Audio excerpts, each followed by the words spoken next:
어머니가 우리 집에 온 시간에 당신은 밖에 있었다고? 그럼 확인해 볼까? 갑자기 무슨 소리야, 여보. 아들이 노트북을 열고 영상이 재생되자 화면에는 며느리의 모습이 선명히 담겨 있었습니다. 심지어 현관 쪽에서 계속 초인종 소리가 울리자 며느리는 문에 귀를 대고 김 씨가 아직 있는지 밖에 소리를 엿듣는 장면도 있었죠. 며느리는 집안에서 그 사실을 알면서도 문을 열어주지 않았던 것입니다. 우리 어머니가 빗쫄딱 맞고 4시간 동안 대문 밖에서 기다리시는 거 뻔히 다 알면서 당신은 문도 안 열어준 거야? 오갈 데 없는 어머니한테 며느리가 할 짓이야? 진짜 나쁜 마음은 없었어. 솔직히 그날 너무 피곤했고, 스트레스도 받아서 어머니 챙겨드리기 너무 부담스러웠어. 근데 없는 척하면 어머님이 그냥 돌아가실 줄 알았는데. 문 앞에서 그렇게 오래 기다리실 줄 알았나? 그게 변명이 돼? 내가 처가에 매달 200씩 용돈 보내주고 처남도 우리 회사에 취직시켜준 건 너도 시댁 잘 챙겨달라는 의미였어. 정말 잘못했어. 다시는 안 그럴게. 지금부터 너희 친정에 주던 지원 싹 다 끊을 거야. 용돈도 없고 처남도 오늘부로 해고야. 여보, 그건 너무한 거 아니야? 우리 엄마랑 동생은 무슨 죄야? 너희 친정 식구들 걱정할 때야? 너나 걱정해? 너 우리 엄마한테 이런 짓 하고도 나랑 계속 살 수 있을 것 같아? 설마 이혼하자고 겨우 이런 일로? 그래, 이혼하자. 여보, 제발 한 번만 용서해줘. 지금 날도 추운데 나보고 어딜 가라고. 엄마, 집으로 들어오세요. 당신은 필요한 것만 챙겨서 나가. 남은 건 내가 정리해서 보내줄게. 안녕하세요. 이 사연의 주인공은 올해 67세 제주 애월의 작은 단층 주택에서 조용히 살아가는 김금자 씨입니다. 남편은 3년 전 긴 병 끝에 세상을 떠났고 그때부터 김 씨는 홀로 제주도에서 살고 있습니다. 김 씨에게는 아들이 하나 있는데 현재 서울에서 무역회사를 운영하며 바쁘게 살고 있습니다. 김 씨의 하루 일과는 소박했습니다. 아침에 일어나 마당에 작은 화분에 물을 주고 시장에 가서 소소한 장을 본 뒤 돌아와 저녁밥을 지으며 가끔 손주 도훈이와 영상통화하는 것이 김 씨의 유일한 낙이었습니다. 그것만으로도 괜찮다고 충분하다고 생각하며 하루하루를 보냈죠. 엄마, 제주도에서 계속 혼자 사실 거예요? 서울로 올라오세요. 우리랑 같이 살면 좋잖아요. 아들은 가끔 이런 말을 했지만 김 씨는 고개를 저었습니다. 아들과 며느리 사이에 끼어 불편함을 주고 싶지 않았습니다. 종수야, 난 여기가 좋아. 내 집이 있고 오랜 이웃들도 있고 가끔 보는 게 서로 더 정이 가는 법이야. 그렇게 김 씨는 제주도에서 혼자 살아가고 있었습니다. 오늘은 아들의 생일로 서울로 올라가는 길입니다. 하지만 아들은 갑작스러운 해외 출장 일정이 잡혀 김 씨를 마중 나갈 수 없었죠. 아들은 대신 몇 번이나 어머니에게 신신당부를 했습니다. 엄마, 이번 제 생일에는 꼭 올라오셔야 해요. 아내한테 다 얘기해놨으니까 저희 집에서 편하게 지내세요. 김 씨는 작은 여행 가방에 아들이 좋아하는 직접 담근 장아찌와 반찬들, 손주 도훈이를 위해 손수 짠 목도리까지 정성껏 챙겼습니다. 애월에서 제주공항으로 가는 택시 안. 김 씨는 괜히 마음 한켠이 무겁게 내려앉았습니다. 아들 없이 며느리와 단둘이 있는 건 처음인데 잘 지낼 수 있을까? 며느리인 주아는 겉으로는 친절하지만 김 씨를 대하는 태도에는 늘 거리감이 느껴졌죠. 김 씨는 내가 예민해서 그런가 보다 하고 넘기려 했지만 점점 며느리 때문에 서울에 올라가는 것을 꺼려하게 되었습니다. 그로 인해 아들도 서운함을 많이 비쳤습니다. 엄마, 왜 이렇게 올라오기 싫어하세요? 바쁘셔요? 아니면 우리가 잘 못 챙겨드려서 그래요? 그럴 때마다 김 씨는 괜찮다고, 제주도 생활이 익숙해서 그렇다고 둘러댔습니다. 김 씨의 머릿속에 지난 추석날의 기억이 떠올랐습니다. 그날은 아들, 며느리, 손주 그리고 며느리의 친정 식구들까지 모두 모인 식사 자리였습니다. 장소는 강남의 한정식집이었죠.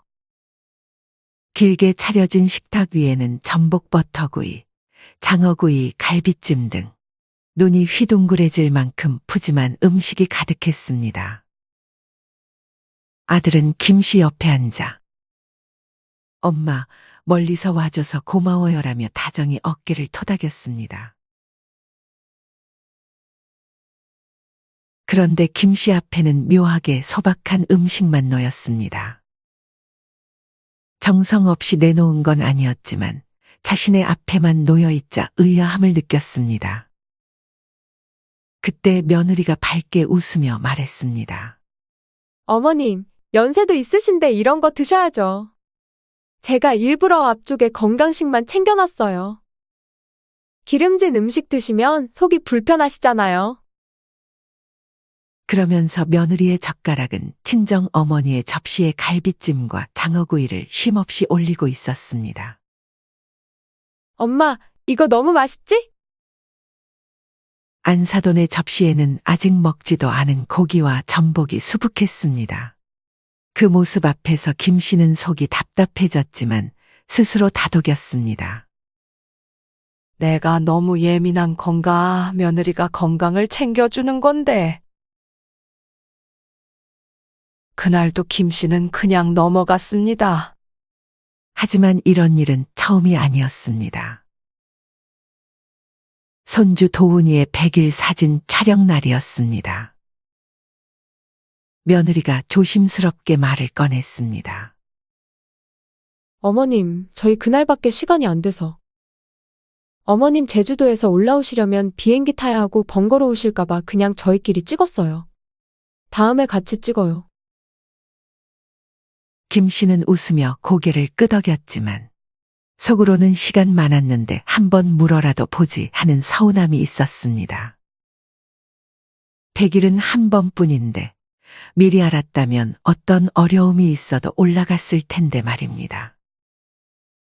며칠 뒤 며느리가 앨범을 건넸습니다.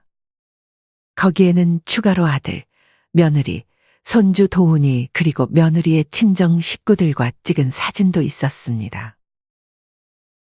당연히 김 씨의 모습은 어디에도 없었죠. 김 씨는 목 끝까지 서러움이 차올랐지만 그때도 내가 예민한 걸지도 라며 또 넘겼습니다. 이번엔 괜찮겠지? 괜히 또 내 마음만 상하는 건 아닐까? 종수는 알아서 잘 살고 있으니까 내가 나서서 문제 만들 필요 없어. 그렇게 스스로를 다독이며 지내왔습니다.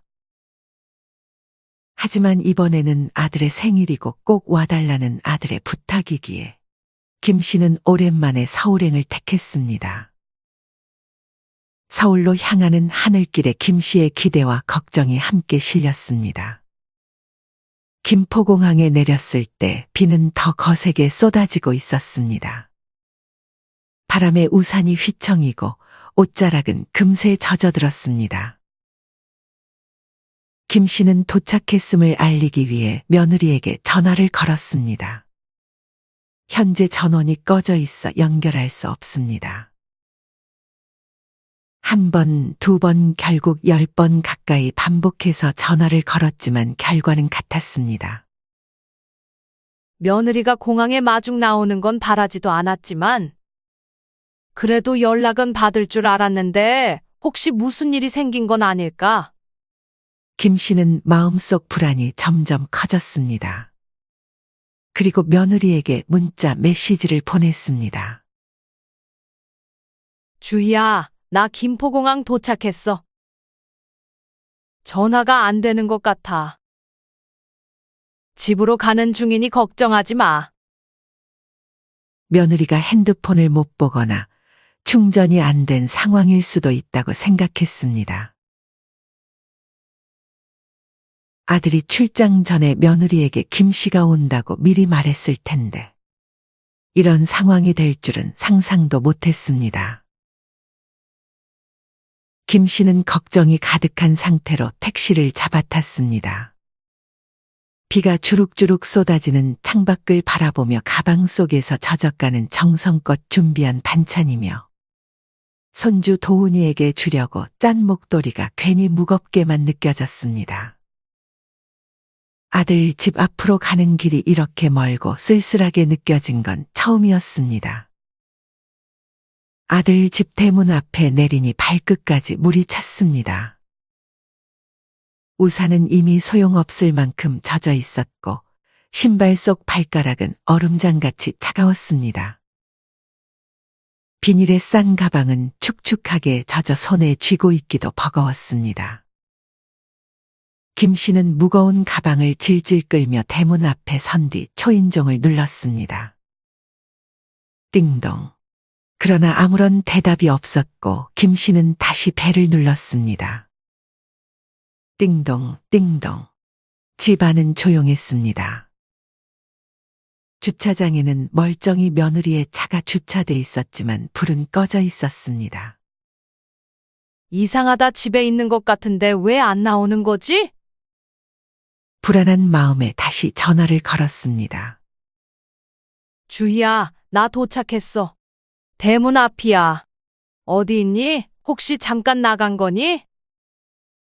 김 씨는 추위에 몸이 떨렸지만 30분, 1시간, 2시간이 지나도 며느리는 도통 나타나지 않았습니다. 비는 점점 세차게 내렸고 김 씨의 옷과 머리, 속옷까지 흠뻑 젖었습니다. 손끝과 발끝은 얼어붙었고 무거운 가방 손잡이를 쥔 손은 경련이 일었습니다. 이제 어떡하지? 하지만 대문 앞을 떠날 수 없었습니다. 혹시라도 며느리가 집으로 올까 싶어 멀리 가지도 못하고 대문 앞을 서성이며 기다렸습니다. 김 씨의 머릿속에서는 여러 생각이 교차했습니다. 급한 일이 생겨서 나간 걸까? 그렇다면 왜 연락이 안 되지? 혹시 아들이 출장 간다는 것까지는 알려줬어도 내가 온다는 걸 깜빡했나? 그때 지나가던 이웃 주민이 다가와 말을 걸었습니다. 어머님, 아까부터 여기서 뭐 하세요? 어머, 옷도 너무 젖으셨어요. 김 씨는 떨리는 목소리로 답했습니다. 저희 아들네 집인데 집안에 아무도 없나 봐요. 주민이 안쓰러운 눈빛으로 말했습니다. 근처 편의점이라도 가세요. 여기 계속 이러고 계시다간 감기 걸리세요. 김 씨는 고개를 끄덕이고 주민이 알려준 방향으로 걸어갔습니다.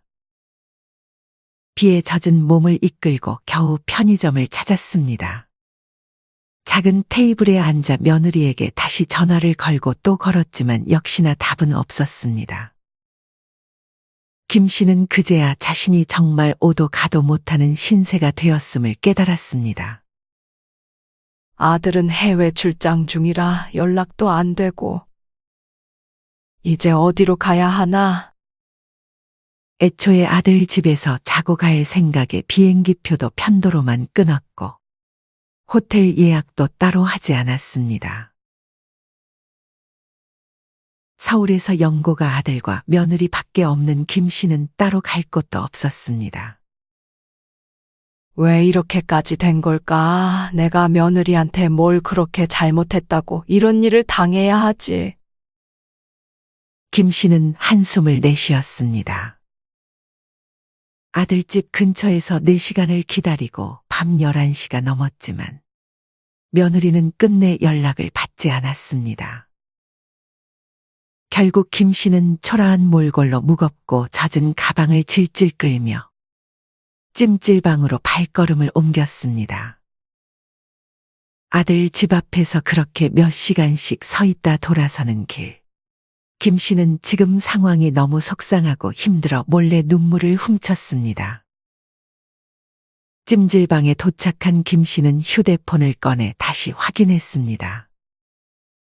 역시나 며느리로부터 온 연락은 여전히 없었습니다. 젖은 옷을 갈아입고 앉은 찜질방 바닥은 차갑고 딱딱했습니다. 허리는 끊어질 듯 아팠고 잠도 오지 않았죠. 그 와중에 김 씨는 계속 의문이 들었습니다. 아무리 생각해도 며느리가 자신에게 이러는 게 말이 안 되었고 이유가 있지 않을까 싶었습니다. 설마 며느리가 일부러 내가 왔는데 모른 척한 걸까? 에이, 아무리 그래도 시어머니한테 그렇게까지 할 리가. 하지만 마음 한편에서는 불안한 생각이 들었습니다. 그동안 미묘하게 느꼈던 며느리의 태도들이 떠올랐습니다. 하지만 도대체 왜 연락을 안 받은 거지? 내가 4시간째 빗쫄딱 맞고 대문 앞에서 서 있었다는 걸 알고도 그런 걸까? 김 씨는 오래된 찜질방 구석에 앉아 하염없이 눈물을 흘렸습니다. 제주도에서 혼자 사는 게 외롭기는 했지만 이렇게 무시당하며 외로움을 느낀 적은 한 번도 없었습니다. 김 씨는 오늘 있었던 일을 곰곰이 생각해 보았습니다. 김 씨는 며느리가 의도적으로 자신을 무시했다는 생각을 지울 수 없었죠. 아들이 해외 출장 중이라 집에 없는 틈을 타서 자신을 이렇게 대한 것이라는 생각도 들었습니다. 밤새 몸을 웅크린 채 낯선 찜질방 한 구석에서 소리 없이 서럽게 울었습니다. 찜질방에서 밤을 보내며 김 씨는 아들에게 이 일을 어떻게 말해야 할지 고민했습니다. 아들을 걱정시키고 싶지 않았지만 이제는 더 이상 참을 수 없을 것 같았습니다. 아침이 밝자마자 핸드폰이 울렸습니다. 출장지에서 아들이 전화를 걸어왔습니다. 엄마, 잘 도착하셨어요? 며느리가 잘 챙겨줬죠? 그 따뜻한 목소리에 김 씨의 눈물이 터졌습니다. 목이 막히고 숨조차 가빴습니다. 종수야, 어제 저녁 내내 4시간 동안 내 집 앞에서 기다렸어. 비도 쫄딱 맞고 주인은 왜인지 연락도 안 받고 집 안에 있는지 없는지도 모르겠고 내가 그렇게 문 두드리고 전화해도 열어주지 않았어. 그래서 혼자 찜질방에 가서 잤다. 종수야, 너무 서럽다. 전화기 너머 아들은 말을 잇지 못했습니다. 엄마, 지금 어디 계세요? 역 근처 찜질방이야. 아들은 곧장 말했습니다. 엄마, 지금 바로 호텔 예약할게요. 택시 타고 가세요. 예약 정보 문자로 보낼게요. 정말 죄송해요, 엄마. 제가 출장 중이라 이런 일이 생길 줄 몰랐어요. 내일 돌아가면 바로 엄마 모시러 갈게요. 호텔 방 침대에 앉아 핸드폰을 꼭 쥔 채 울고 있던 김 씨에게 다시 전화가 걸려왔습니다. 아들이었습니다. 엄마, 지금 호텔 도착하셨어요? 괜찮아요. 몸은 좀 괜찮으세요? 김 씨는 눈물을 훔치며 겨우 대답했습니다. 응, 이제 괜찮아, 종수야. 내가 이렇게 챙겨주니 그래도 고맙다. 엄마, 잠시만요. 아내한테 전화 걸어볼게요. 절대 그냥은 안 넘어가요. 아들은 며느리에게 전화를 걸었습니다.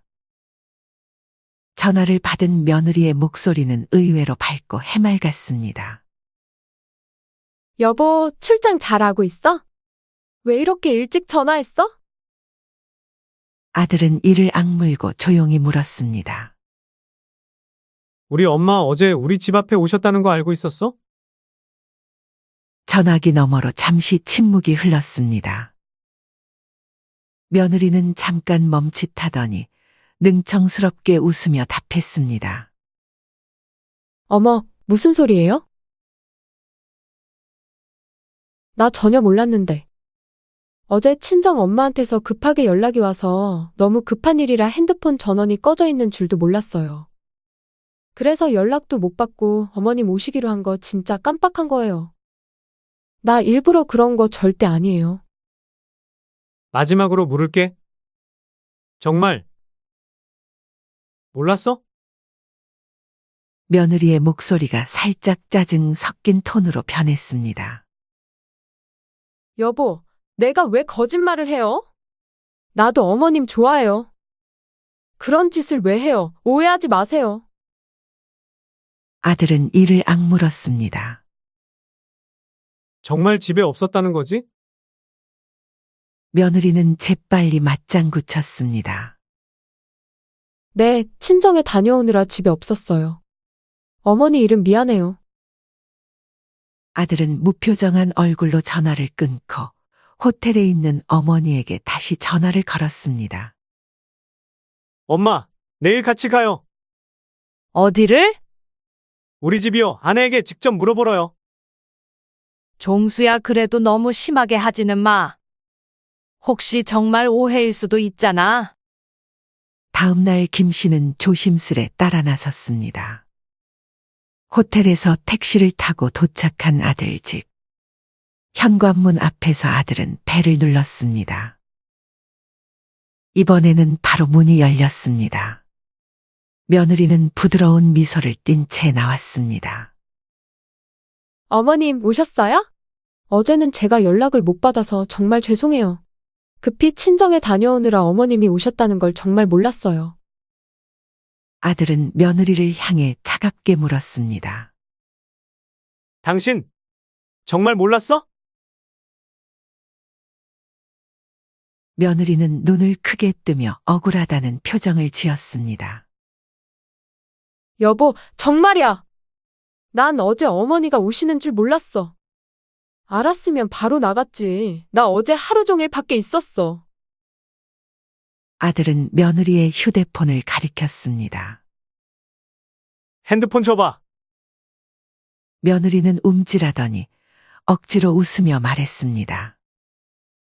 여보, 그건 내 사생활이잖아. 지금 이 상황에서 사생활 타령이 나와? 우리 엄마가 어제 그 폭우의 집 앞에서 4시간 동안 비 맞으며 기다렸어. 갈 데가 없어서 편의점에 가셨다가 결국 찜질방에서 주무셨대. 그게 얼마나 심각한 일인지 정말 모르겠어? 폰 줘. 결국 며느리는 주저하며 핸드폰을 내밀었고 아들은 통화 기록과 문자 내역을 살폈습니다. 그 안에는 분명히 김 씨의 부재중 전화와 나 도착했어 대문 앞이야라는 김 씨의 문자가 고스란히 남아 있었습니다. 아들은 차갑게 웃었습니다. 어머니한테 연락 온 시간에 밖에 있었다고? 그럼 확인해 볼까? 그 말에 며느리의 표정이 순간 굳었습니다. 갑자기 무슨 소리야, 여보. 우리 집 홈캠에 어제 내가 집에 있었는지 알 수 있잖아? 어젠 출장 중이라 바로 못 봤는데 지금 여기서 바로 확인할 거야. 홈캠? 여보, 그건 왜 그런 걸 확인해? 나를 못 믿는 거야? 응, 못 믿겠어. 어제 하루 종일 찍힌 영상 같이 보자. 아들은 노트북을 열었고 영상이 재생되자 화면에는 소파에 누워 휴대폰을 만지작거리며 웃는 며느리의 모습이 선명히 담겨 있었습니다. 그리고 잠시 후 현관 쪽에서 계속 초인종 소리가 울리자 며느리가 귀를 대고 김 씨가 아직 있는지 밖에 소리를 엿듣는 장면도 고스란히 담겨 있었습니다. 김 씨는 그 장면을 보며 숨이 막혔습니다. 자신이 어제 비를 맞으며 서 있었던 그 순간 며느리는 집 안에서 그 사실을 알면서도 문을 열어주지 않았던 것입니다. 너무나 충격적인 진실에 김 씨는 벽을 짚으며 한 걸음 물러섰습니다. 우리 어머니가 비 맞으면서 4시간이나 대문 밖에서 서 계시는 동안 그 시간에 당신은 집안에서 핸드폰 만지작거리며 웃고 있었네? 엄마가 비 쫄딱 맞으며 기다리는 거 뻔히 다 알면서 문 안 열어준 거야? 이게 사람이 할 짓이야. 남도 이렇게는 안 해. 며느리는 그제야 얼굴이 창백해지며 벌벌 떨었습니다. 모든 거짓말이 밝혀진 순간이었죠. 여보, 진짜 나쁜 마음은 없었어. 솔직히 그날 너무 피곤했고, 스트레스도 받아서 어머니 챙겨드리기 너무 부담스러웠어. 근데 그냥 없는 척하면 어머님이 돌아가실 줄 알았는데, 문 앞에서 그렇게 오래 기다리실 줄 알았나? 김 씨는 며느리의 변명을 듣고 있자니 더욱 서러웠습니다. 그렇구나. 아니길 바랬는데 진짜로 없는 척 한 거였구나. 하는 생각에 가슴이 아팠습니다. 아들은 분노로 떨리는 목소리로 쏟아냈습니다.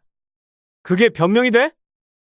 내가 처가에 매달 200씩 용돈 보내주고 처남도 우리 회사에 취직시켜준 건 너도 시댁 잘 챙겨달라는 의미였어. 며느리는 눈물을 떨구며 매달렸습니다. 정말 잘못했어? 다시는 안 그럴게. 아들은 차갑게 외쳤습니다. 지금부터 너희 친정에 주던 지원 싹 다 끊을 거야. 용돈도 없고 처남도 오늘부로 해고야. 며느리는 깜짝 놀라 벌떡 일어나며 소리쳤습니다. 여보, 그건 너무한 거 아니야? 우리 엄마랑 동생은 무슨 죄야? 김 씨는 며느리의 반응을 보며 다시 한번 놀라움을 감추지 못했습니다. 자신이 폭우 속에서 4시간이나 세워둔 일에 대해서는 별로 미안해하지 않으면서 친정 식구들에 대한 지원이 끊긴다는 말에는 그토록 큰 반응을 보이다니 이제서야 며느리의 진짜 본심을 보는 것 같았습니다. 아들은 비웃듯 말했습니다. 너희 친정 식구들 걱정할 때냐? 너나 걱정해? 너 우리 엄마한테 이런 짓 하고도 나랑 계속 살 수 있을 것 같아? 며느리는 눈을 동그랗게 뜨며 입술을 달달 떨었습니다. 여보, 그게 무슨 말이야? 설마 이혼하자고 겨우 이런 일로? 아들은 단호하게 말했습니다. 그래, 이혼하자. 아들의 결심은 확고해 보였습니다. 며느리는 그 자리에서 무릎을 꿇고 아들의 바지자락을 붙잡았습니다. 여보, 제발 한 번만 용서해줘. 지금 날도 추운데 나보고 어딜 가라고. 엄마, 집으로 들어오세요. 당신은 지금 짐 싸서 당장 나가? 며느리는 소리내어 흐느꼈지만 아들은 단 한 번도 돌아보지 않았습니다. 김 씨는 그 옆에서 눈시울을 붉히며 말없이 아들의 등을 바라보다 천천히 고개를 숙였습니다. 복잡한 감정이 밀려왔습니다. 아들은 며느리에게 다시 한번 단호하게 말했습니다. 필요한 것만 챙겨서 나가? 남은 건 내가 정리해서 보내줄게. 며느리가 떠난 후 집안은 묘한 정적에 휩싸였습니다. 김 씨는 아들과 마주 앉아 이야기했습니다. 종수야, 이제 어떻게 할 거니? 아들은 깊은 숨을 내쉬었습니다. 일단 이혼 절차를 밟을 거예요. 그리고 엄마 이제 제주도로 돌아가지 말고 여기서 저랑 같이 살아요. 제가 곁에서 모실게요. 김 씨는 잠시 생각에 잠겼습니다. 제주도의 작은 집에서 혼자 살던 날들, 그리고 어제의 서러움, 이제는 선택을 할 때가 온 것 같았습니다. 그래, 종수야. 한번 진지하게 생각해보마. 아들의 얼굴에 안도의 미소가 번졌습니다. 김 씨도 오랜만에 마음이 편안해졌습니다. 이제야 진정한 가족의 의미를 되찾은 것 같았죠. 그날 밤 김 씨는 아들 집의 침대에 누워 창밖을 바라보았습니다. 어제와 같은 비가 내리고 있었지만 이제는 마음이 따뜻했습니다. 아들 옆에서 안전하게 있다는 사실만으로도 행복했습니다. 며칠 후 며느리의 친정어머니가 김 씨에게 전화를 걸었습니다. 여보세요. 사돈이시죠? 안사돈의 목소리는 조심스러웠습니다. 예, 사돈 무슨 일로 전화 주셨나요? 애들 일은 이미 정리된 걸로 알고 있습니다. 사돈, 정말 면모가 없습니다. 딸이 큰 결례를 저질렀다는 걸 이제야 알았습니다. 저희도 부끄럽고 참담합니다. 앞으로는 절대 그런 일 없도록 제 손으로 버릇을 단단히 고치겠습니다. 김 씨는 안사돈의 애원하는 목소리를 듣자 잠시 마음이 약해질 뻔했지만 이내 김 씨는 단호히 자신의 목소리를 내기 시작했습니다. 사돈, 그동안 저희 종수 덕에 받으신 게 많다고 들었습니다. 혹시 이제 못 받게 되니 그게 아까워서 이러시는 건 아닙니까? 안사돈은 급히 부인했고 목소리에 당혹감이 묻어났습니다. 아니에요, 사돈. 그런 섭섭한 말씀 마세요. 정말 딸이 잘못한 건 저희도 인정합니다. 부모로서 그저 무릎 꿇고 빌고 싶은 심정입니다. 하지만 김 씨는 더 이상 설득되지 않았습니다. 그동안 제가 얼마나 속으로 씹고 참았는지 아시면 그런 말씀 못 하세요. 저와 제 자식 가슴에 못 박은 사람이랑 더 이상 가족 못 합니다. 안사돈은 마지막으로 애원했습니다. 사돈 부탁입니다. 그래도 부모 마음이라는 게 있지 않겠습니까? 사돈, 제 체면 봐서 한 번만 눈 감아주시면 안 될까요? 저는 이번에 확실히 끝낼 겁니다. 2번 다시 연락하지 마세요. 그리고 며느리한테 다시는 그런 태도로 사람 대하지 말라고 단단히 일러두세요. 전화 이만 끊겠습니다. 전화를 끊은 김 씨는 마치 오래 묵은 체증이 내려간 것처럼 가슴이 시원해졌습니다. 그동안 늘 참기만 했던 김 씨는 이제는 당당하게 자신의 목소리를 냈다는 사실이 새삼 신기했습니다. 얼마 지나지 않아 아들과 주인은 결국 법적으로 이혼했습니다.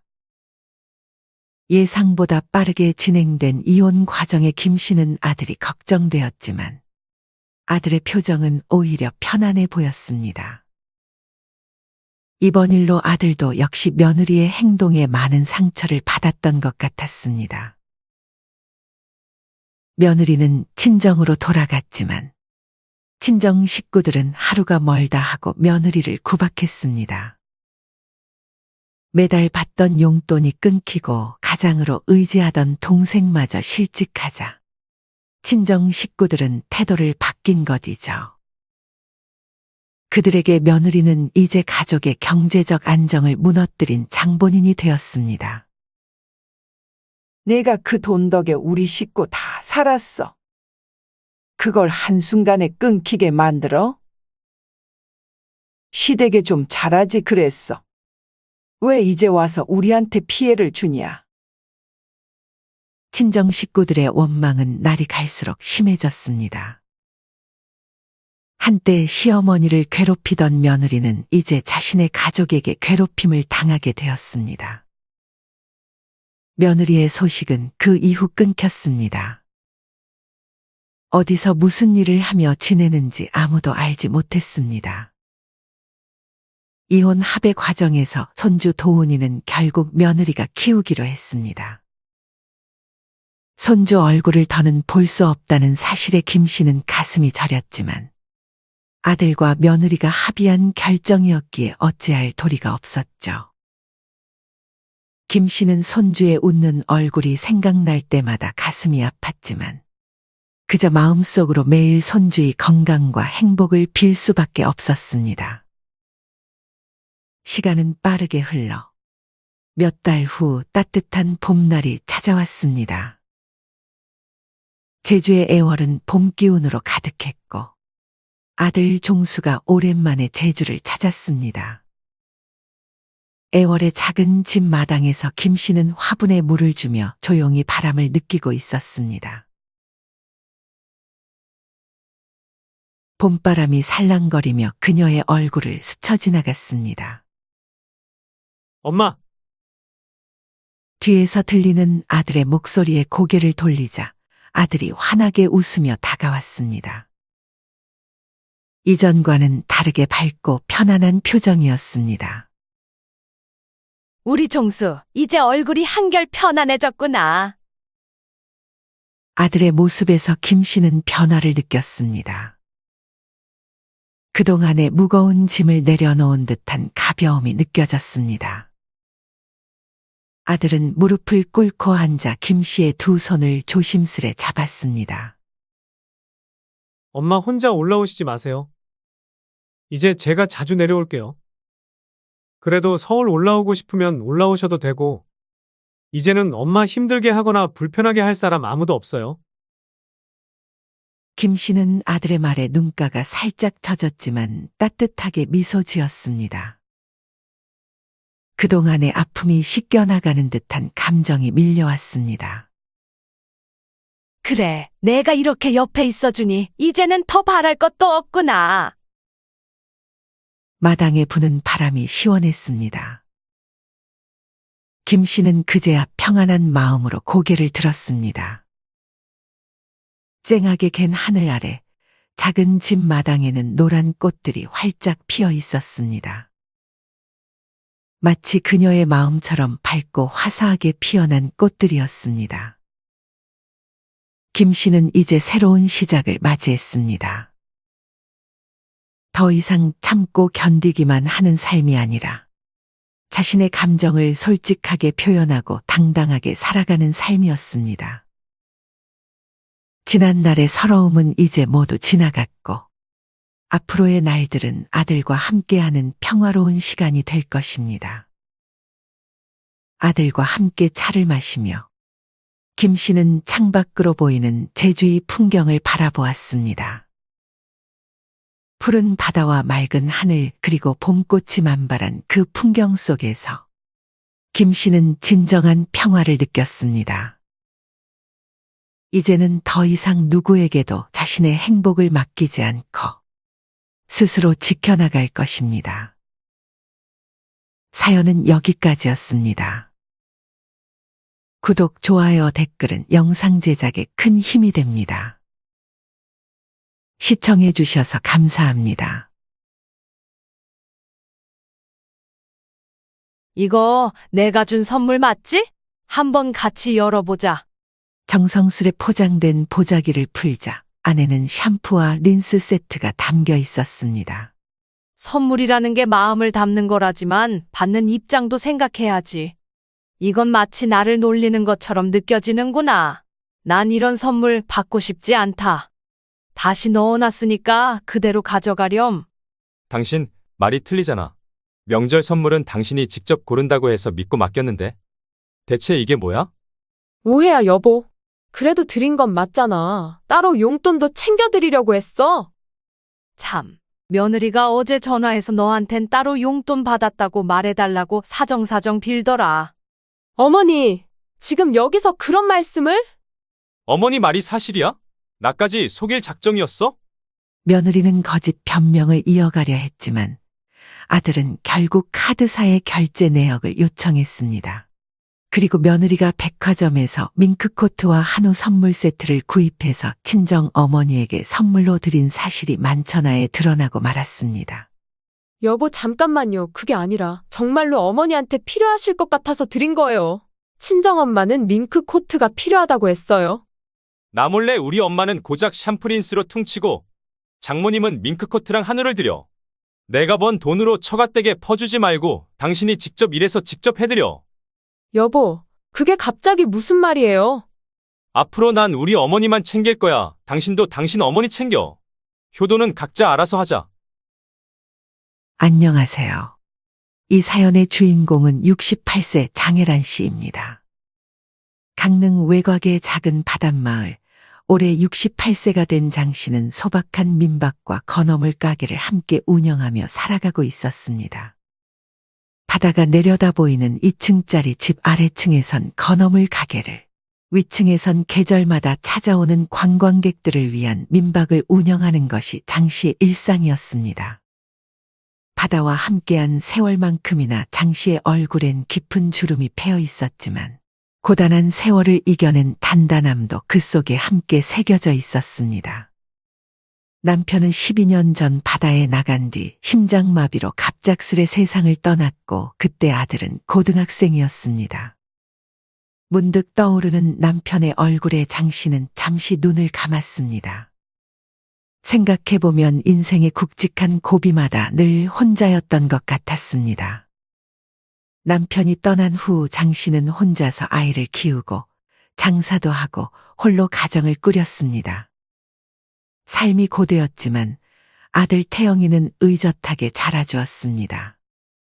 지금은 공공기관에서 근무하며 성실한 성격과 책임감 있는 태도로 장 씨의 자랑이었습니다.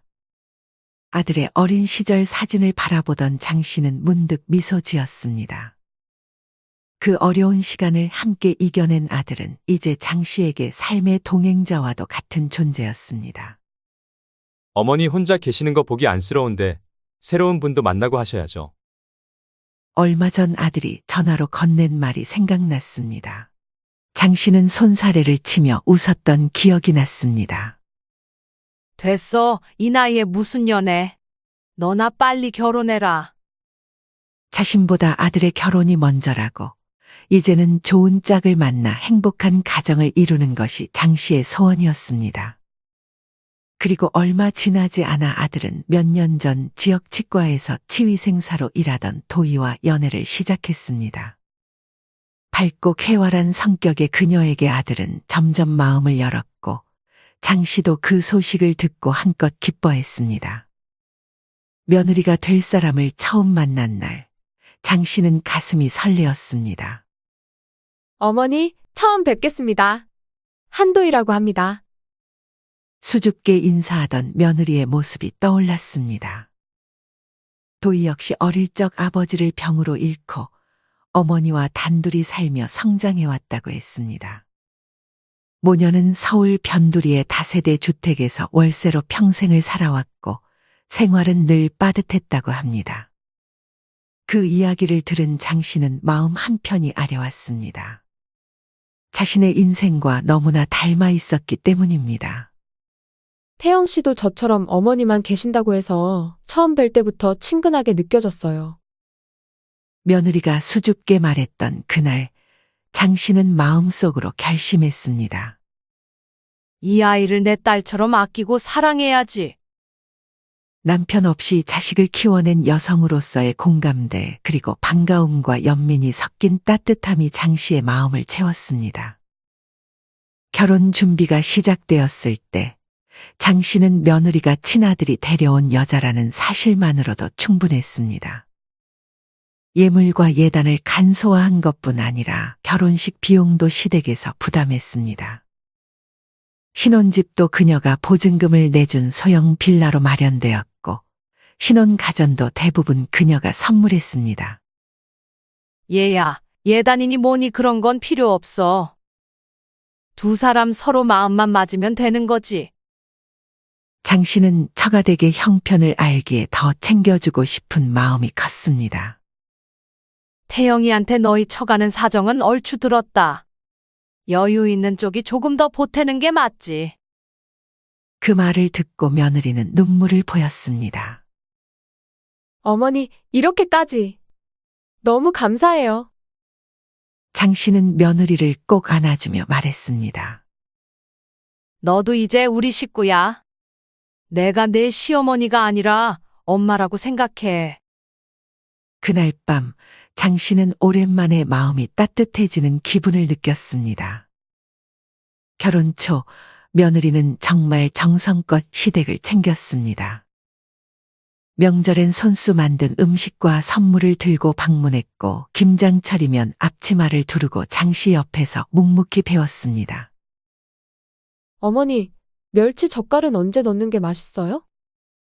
지금 넣으면 되겠다. 어휴, 우리 며느리가 금방 배운다니까. 장 씨는 이 순간들이 마치 딸이 생긴 것처럼 행복했습니다. 하지만 시간이 흐르며 며느리는 시댁과 친정댁에 대하는 태도가 달라지기 시작했습니다. 시간이 날 때면 며느리는 꼭 아들과 함께 친정 어머니 댁에 다녀온다고 했습니다. 친정어머니가 혼자 계셔서 걱정돼요. 나이 드시니까 외로움을 많이 타시나 봐요. 처음엔 장 씨도 이해했습니다. 하지만 그 이해는 점점 서운함으로 바뀌기 시작했습니다. 장 씨의 집에 오겠다던 약속이 3번 연속으로 어긋났고 3달이 넘도록 아들의 얼굴을 보지 못한 적도 있었습니다. 어느 날 아들에게서 전화가 왔습니다. 이번에도 아내가 처가댁 다녀오자고 해서 어머니 댁엔 못 갈 것 같아요. 아니, 또? 죄송해요, 어머니. 처가댁 갈 때 사위도 꼭 같이 왔으면 좋겠다고 장모님이 사정하셔서요. 장 씨는 전화기를 움켜쥔 손에 힘이 들어갔습니다. 처음엔 안 사더니 태영이를 아껴서 좋다고 생각했는데 이젠 도가 지나친 것 같아. 내 아들인데 이젠 자기 아들처럼 여기는 것 같네. 최근 들어 안사도는 아들에게 이것저것 심부름을 시키고 처가에 오지 않으면 오랫동안 섭섭해한다는 이야기를 들었습니다. 이를 들은 장 씨는 마치 자신의 아들을 누군가에게 빼앗기는 듯한 묘한 서운함이 가슴을 조였습니다. 그래, 알겠다. 그럼 이번 명절은 어떻게 할 예정 거니? 아들은 말끝을 흐리며 그건 아직 아내랑 이야기 중이에요이라고 답했습니다. 안사돈 혼자라는 거 나도 잘 알아. 근데 나라고 상황이 다른 게 아닌데 두 사람 볼 때마다 나만 혼자 동떨어진 느낌이 들어서 서운하구나.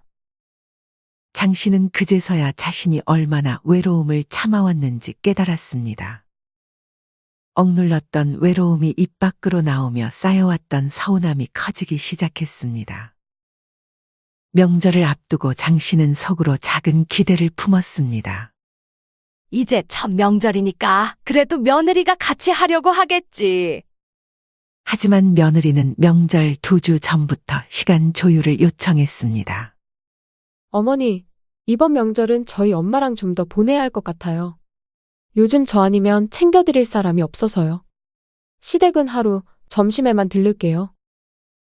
장 씨는 담담히 그 말을 받아들이려 했지만 마음 한구석이 쓰라렸습니다. 장는 억지로 웃으며 말했습니다. 그래, 이미 정한 거면 어쩌겠니, 점심이라도 같이 먹자. 그러나 그날 밤 장 씨는 처음으로 며느리가 시댁을 차별하는 것은 아닌지 의심하기 시작했습니다. 남들도 다 그런가? 나만 이렇게 서운한가 보네. 장 씨는 밤새 잠을 설쳤습니다.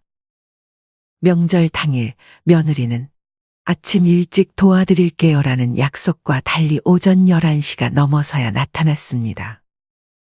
어머니, 죄송해요. 어제 너무 피곤했나 봐요.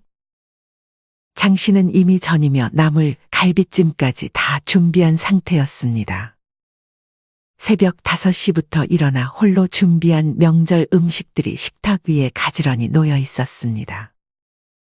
늦게 온 며느리는 부엌을 잠깐 둘러보다 미안한 기색은커녕 손을 털고 거실로 가앉았습니다. 와, 음식이 벌써 다 됐네요. 어머니가 손이 빠르셔서 전 그냥 먹기만 되겠어요. 그러곤 이내 금세 고기와 전, 나물 몇 가지를 바리바리 싸서 봉투에 담았습니다. 저희 엄마도 요즘 입맛이 없으셔서요. 어머니 음식 좋아하시거든요. 음식을 담는 며느리를 보며 장 씨는 마치 시댁은 잠깐 들려서 먹을 걸 챙기는 장소로 여겨지는 기분이 들었습니다. 장 씨는 아무 말도 하지 않았지만 마음속엔 섭섭함이 점점 커져갔습니다. 명절마다 사람들이 찾아오는 민박집을 하면서도 정작 자신의 가족은 제대로 모이지 않는 현실이 씁쓸했습니다. 섭섭함이 커질 무렵 점심 식사가 끝나갈 즈음에 며느리가 예쁘게 포장된 보자기 하나를 꺼냈습니다. 이거 어머니 선물이에요. 제가 직접 고른 거예요. 현금보단 이런 선물이 더 정성스러워 보여서요. 마음을 담았어요. 색동 보자기에 정갈하게 메어진 매듭을 보며 장씨는 순간 묘한 감동을 느꼈습니다. 아침부터 쌓였던 서운함이 조금은 풀리는 듯 했습니다. 어머, 고맙다, 야. 이렇게까지 안 해도 되는데. 어머니, 이번 건 아내가 진짜 많이 신경 썼어요. 열어보시면 깜짝 놀라실 거예요. 기대하셔도 좋아요. 아들까지 한마디 얹었습니다. 정성스러운 포장과 분위기에 장씨는 순간 마음이 따뜻해졌습니다. 그 말을 들은 장씨는 며느리가 처음으로 진심을 담은 선물을 준 것 같아 가슴이 따뜻해졌습니다. 그래도 아직은 며느리가 시댁에 정이 있구나. 장씨는 아들 부부가 떠난 후 혼자 선물을 열어보기로 했습니다. 그 시간만큼은 기대감으로 마음이 설렜습니다. 그러나 아들 부부가 떠난 뒤 보자기를 풀며 장씨는 심장이 철렁 내려앉는 기분을 느꼈습니다. 보자기로 예쁘게 포장된 그 안에는 놀랍게도 마트에서 흔히 파는 3만 원짜리 샴푸와 린스 세트가 들어 있었습니다. 최근에 장씨가 할인마트에서 재고떨이로 산 것과 같은 제품이었죠. 아니, 이게 뭐야? 그것을 보며 장씨는 한동안 말을 잇지 못했습니다. 그날 저녁 장씨는 선물 세트를 조용히 들고 화장실에 가서 한 병을 꺼내 머리를 감았습니다. 거품이 일어나는 그 순간 장씨는 차가운 물에 온몸이 잠긴 것처럼 싸늘한 감정을 느꼈습니다. 그토록 기대했던 선물이, 그토록 정성을 들였다던 선물이 3만 원짜리 샴푸 세트라니. 장씨는 자신이 며느리에게 해준 것들이 떠오르며 더욱 괘씸했습니다. 지금 이건 며느리한테 무시당한 거야. 장씨는 거울 속 자신의 모습을 바라보았습니다. 샴푸 거품이 묻어있는 모습이 초라하게 느껴졌습니다. 나는 고작 이런 거 받으려고 지금까지 며느리한테 잘해준 걸까? 며느리의 선물을 곱씹으며 멍하니 앉아있던 장씨는 다음날 장을 보기 위해 읍내에 나갔다가 우연히 마을 지인인 미자 씨를 마주쳤습니다. 미자 씨는 밝게 웃으며 이런 말을 건넸습니다. 언니, 며칠 전에 서울 올라가서 딸이랑 백화점 갔다가 거기에서 언니네 며느리 봤다. 밍크코트 고르더니 옆에 한우 선물 세트도 들고 있던데. 언니 며느리 통 크더라. 아무렇지 않게 던진 말이었지만 장씨는 그 자리에서 얼어붙었습니다. 쇼핑백을 든 손에 힘이 스르르 빠졌습니다. 밍크코트? 한우 선물 세트? 누구를 위한 거지? 집으로 돌아온 장씨는 거실에 놓인 샴푸린스 세트를 바라보며 머릿속이 복잡해졌습니다. 밍크코트와 한우 세트를 샀다면서 정작 자신에게는 마트 세일 코너에서 흔히 볼 수 있는 샴푸 세트를 건넸습니다. 며느리가 그것을 누구에게 줬을지는 안 봐도 뻔했습니다. 장씨는 지금 차별받고 있는 거구나라는 생각이 가슴 깊숙이 스며들었습니다. 며느리가 시댁을 물로 보고 있다는 생각에 배신감이 밀려왔습니다. 혼란스러운 마음을 다잡고도 장씨는 계속 마음이 걸렸습니다. 그러던 중 아들이 퇴근 후 무심코 꺼낸 한마디에 귀가 번쩍 뜨였습니다. 엄마, 이번 달엔 명절 때문에 그런가 우리 통장에서 돈이 좀 확 줄었더라고. 장씨는 조심스럽게 입을 열었습니다. 혹시 무슨 큰 선물이라도 했니? 이번에 명절 선물 때문이지 뭐. 시댁이랑 친정이랑 둘 다 드리다 보니까. 아들은 고개를 갸웃거렸습니다. 그러다 그제야 며느리와의 대화를 떠올리며 장씨에게 물었습니다. 아, 맞다, 엄마. 선물은 어땠어? 마음에 들어? 아들의 말을 들은 장씨는 황당한 얼굴로 말했습니다. 이상하구나. 나는 샴푸린스 세트 하나 받았는데 그게 엄청 비싼 거였니? 네? 샴푸린스 세트요? 그 말을 들은 아들은 순간 멈칫했고 장 씨는 며칠 전 지인이 서울 백화점에서 며느리를 봤던 이야기를 꺼냈습니다. 며칠 전에 미자가 말해주더라. 내 아내가 밍크코트에 한우 세트를 들고 있던 거. 그게 혹시 척이댁 선물 아니니? 아들의 얼굴이 굳어졌습니다. 이내 아들은 며느리를 불러 물었습니다. 당신, 이번에 돈 많이 썼던데 명절 선물로 뭘 사느라 그렇게 썼어? 며느리는 잠시 머뭇거리다 입을 열었습니다. 그거 당신이 명절 선물 나보고 사라고 했잖아. 내가 좀 비싸고 좋은 걸로 해드리고 싶어서. 그날 어머니 선물도 같이 사면서 돈이 많이 나온 거야. 장 씨는 아무 말도 하지 않았지만 속으로는 복잡한 감정이 요동쳤습니다. 아들의 말로 확인된 진실은 잔혹했습니다. 이건 실수가 아니라 분명한 차별이었습니다. 그날 밤 장 씨는 며느리가 준 선물을 다시 꺼내 보았습니다. 장 씨는 그제야 깨달았습니다. 자신은 외면당하고 있었다는 것을. 더 이상 며느리를 가만히 놔둘 수 없었습니다. 며칠 뒤 며느리에게서 걸려온 전화는 예상 밖이었습니다. 며느리의 목소리는 다급했고 말투는 잔뜩 조아려 있었습니다. 어머니, 그날은 오해예요. 그 샴푸 세트 말고 제가 따로 용돈도 드리려고 했는데요. 그게 조금 늦어진 거예요. 그러니까 혹시 남편한테는 제가 용돈 챙겨드렸다고 해주시면 안 될까요? 장 씨는 그제서야 며느리의 진짜 의도를 알아차렸습니다. 이 전화는 사과하기 위한 것이 아니라 자신의 거짓말에 동조해달라는 부탁이었습니다. 장 씨는 마음속으로 쓴웃음을 지었습니다. 보아하니 내 선물 살 돈으로 친정에 쓴 것 같은데. 내가 뭐가 이쁘다고 너 위해 거짓말을 하겠니? 며느리가 눈치를 살피며 이어 말했습니다. 그래도 아들이랑 며느리가 잘 지내면 좋잖아요. 그냥 이번 한 번만 넘어가 주시면 안 될까요? 제가 잘못했어요, 어머니. 장 씨는 한숨을 내쉬었습니다. 전화기 너머로 들려오는 며느리의 애원하는 목소리가 문득 가소로웠습니다. 장 씨는 잠시 침묵하다 단호한 목소리로 말했습니다. 어떻게 받지도 않은 돈을 받았다고 하니? 나는 누구처럼 거짓말은 잘못해서 그럼 끊으마. 어머니! 어머니! 장 씨는 더 이상 들을 가치가 없다고 생각했습니다. 그리곤 단호하게 전화를 끊었습니다. 이번 일로 장 씨는 비로소 깨달았습니다. 이제는 내 자존심을 지켜야 할 때라는 것을 말이죠. 며칠 뒤 장 씨는 아들과 며느리를 집으로 불렀습니다. 두 사람의 얼굴은 굳어 있었고 특히 며느리는 안색이 좋지 않았습니다. 장 씨는 그들을 거실로 안내했습니다. 거실 탁자 위에는 며느리가 준 보자기에 다시 쌓여진 선물이 놓여 있었습니다.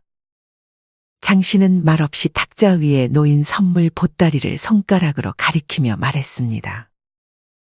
이거 내가 준 선물 맞지? 한번 열어보자. 며느리가 불안한 눈빛으로 보자기를 풀자 안에는 샴푸와 린스 세트가 담겨 있었습니다. 아들은 그것을 보더니 얼굴이 더욱 굳어졌고 며느리는 고개를 푹 숙였습니다. 장 씨는 조용히 입을 열었습니다.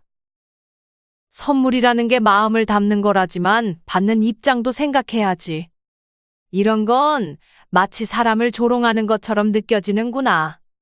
난 이런 선물 받고 싶지 않다.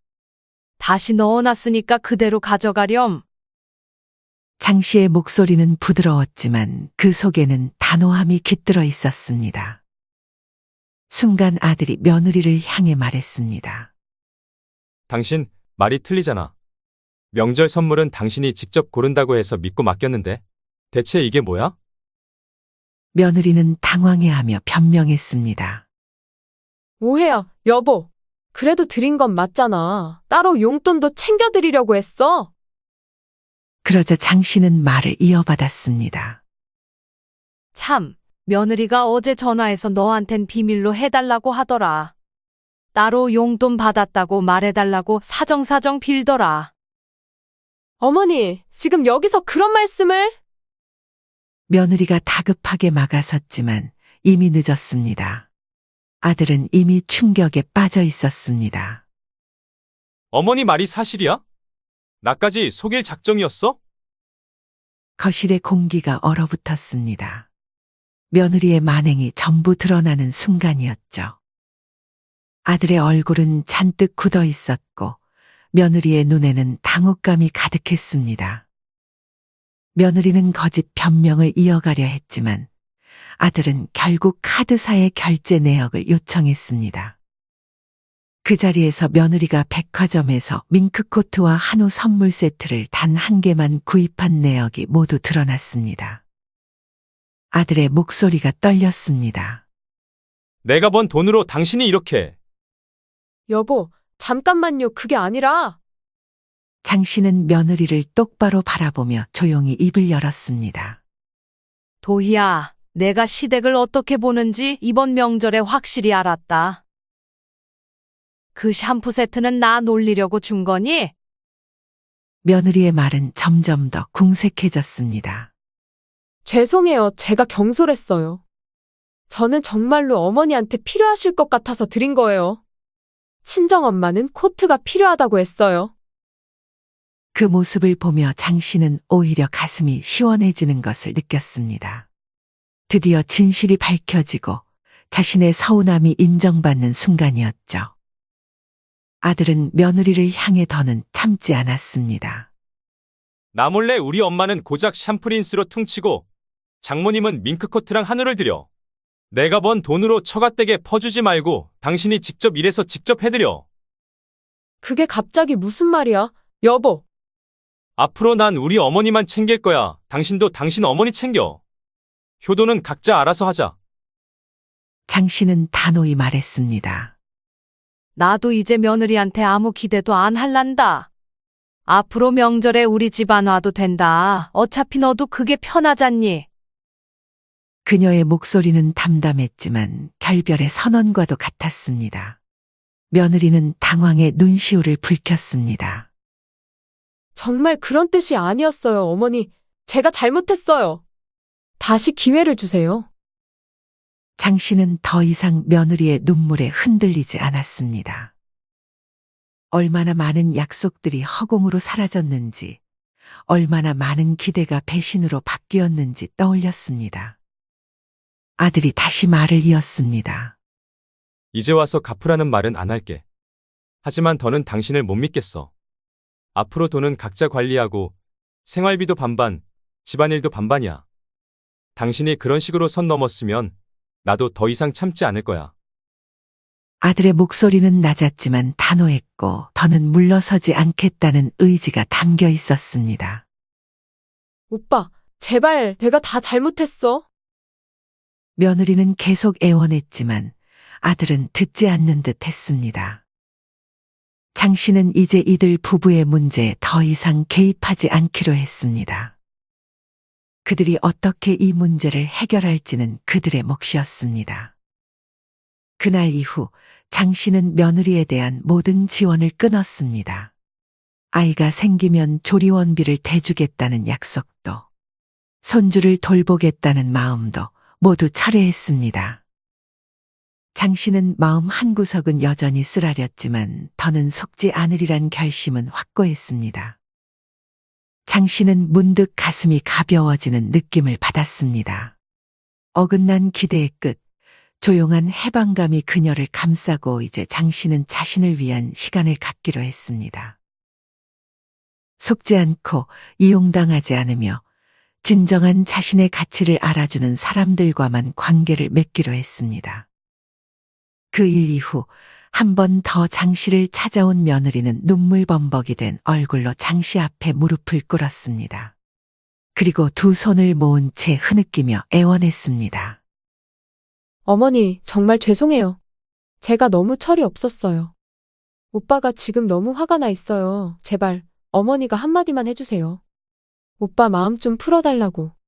다시는 안 그럴게요. 정말이에요. 장 씨는 잠시 며느리를 내려다보며 아무 말 없이 고개를 저었습니다. 도희야, 난 내가 형편이 어려워도 차별하지 않았어. 가족이라고 생각했고 딸처럼 챙기고 싶어서 그랬지. 너도 알잖니? 그런데도 그 마음을 이렇게 짓밟았다는 게 너무나 속상하고 허탈하구나. 돌아온 게 이거라면 나도 더 이상 바보처럼 주진 않을 거야. 태영이 말이 맞아. 넌 내 친정 챙기고 나는 더 이상 너에게 기대하지도 주지도 않을 거다. 며칠 뒤 며느리의 친정어머니가 전화를 걸어왔습니다. 목소리는 차분했지만 말투에는 억울함이 섞여 있었습니다. 안사돈 아무리 그래도 이번 일은 좀 너무하신 거 아니에요?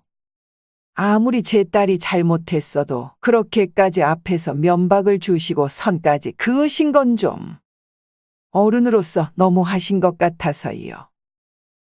한참을 침묵하던 장 씨는 조용히 그러나 단호하게 말했습니다. 안사돈 그렇게 느끼셨다면 그것 또한 이해합니다.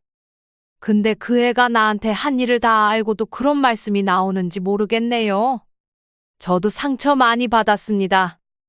앞으로는 서로 자식들 일에는 관여하지 않는 게 좋겠어요. 저는 더 이상 이 일에 마음 쓰지 않겠습니다. 그 일은 곧 아들의 귀에도 들어갔습니다. 아들은 장모에게 단호히 말했습니다. 장모님, 앞으로 이런 일로 어머니께 연락하지 않으셨으면 좋겠습니다. 이건 저희 부부의 문제이고 어머니도 많이 상처받으셨어요. 부탁드립니다. 그 뒤로 안사돈은 더 이상 장 씨에게 이 일을 언급하지 않았습니다. 절연의 결심, 감정적 거리두기, 관계의 정리가 이루어지는 순간이었습니다. 그날 이후로 아들과 며느리는 각자의 재정 관리를 시작했습니다.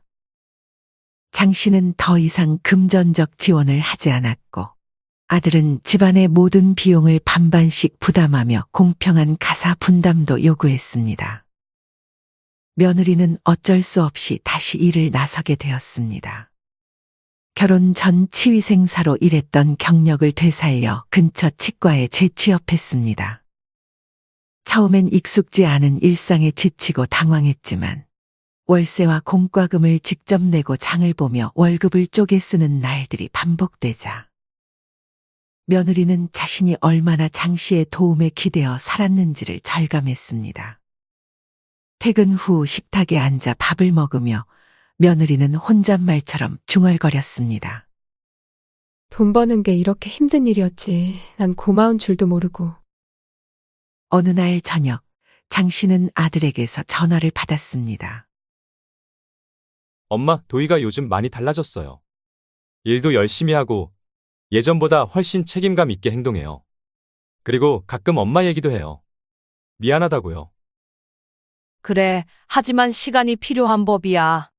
내게도 너희에게도. 며느리와의 감정을 정리한 장 씨는 다시 자신의 일상으로 돌아갔습니다.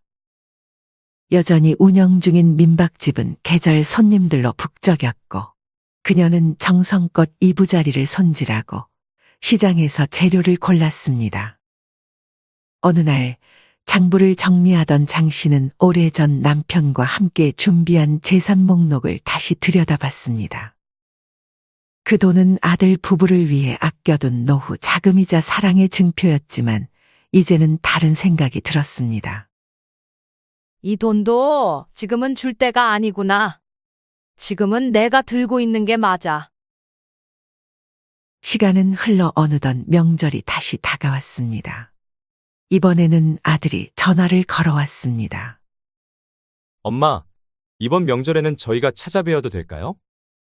장 씨는 잠시 생각에 잠겼습니다. 마음 한구석에서는 여전히 경계심이 있었지만 동시에 아들을 보고 싶은 마음도 컸습니다. 그래, 오렴. 특별한 건 기대하지 말고. 명절 당일 아들과 며느리가 찾아왔습니다. 며느리의 손에는 소박하지만 정성이 담긴 선물이 들려 있었습니다. 그리고 정갈한 봉투에 담긴 용돈이었습니다. 어머니, 많지는 않지만 제가 직접 번 돈으로 준비했어요. 장 씨는 그 선물을 받으며 미소를 지었습니다. 선물의 크기나 금액보다 중요한 것은 진심이라는 것을 그녀는 잘 알고 있었습니다. 식사를 마친 후 장 씨는 창가에 앉아 차를 마시고 있었습니다. 며느리가 조심스레 다가와 옆에 앉았습니다. 어머니, 정말 죄송해요. 제가 너무 어리석었어요. 이제야 어머니의 마음을 조금이나마 이해할 것 같아요. 장 씨는 잠시 며느리를 바라보았습니다.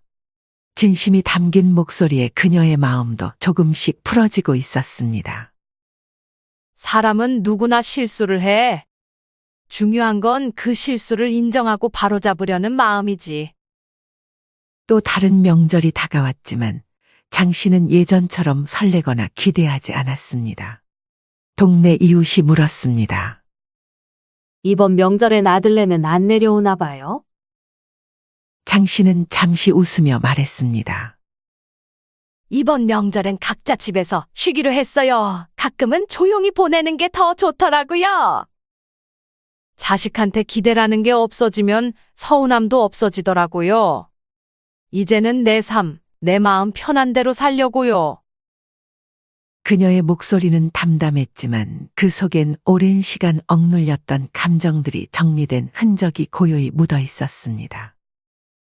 자신의 삶을 스스로 지키고 자신의 행복을 우선하는 법을 배운 장 씨는 이제 더 이상 누군가의 기대에 부응하기 위해 자신을 희생하지 않았습니다.